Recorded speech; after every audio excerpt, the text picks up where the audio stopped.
Hello guys! Ayan, so ngayon ay naglaing ako ngayon. Pagkatapos maglaing, ang partner na ang aking laing ay pritong galunggong. So hindi lang po galunggong, so nagpaksi din po kami ng galunggong. Ayan. So guys, ito kakaluto lang. So kinap ko na yung gata. Fresh na gata. Ayan. Kinap ko lang siya. So, itong ginamit namin na laing ay dry na laing. Dry na dahon. Ayan. So, mas malakas nga. Malakas sa gata siya kumpara mo sa sariwa na dahon. So, ito malakas kasi dry na dahon ang ginamit. So, malakas sa gata siya.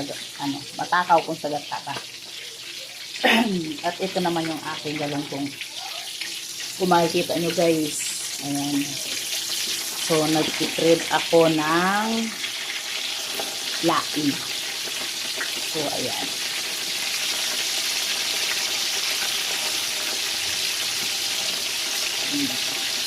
Ayan.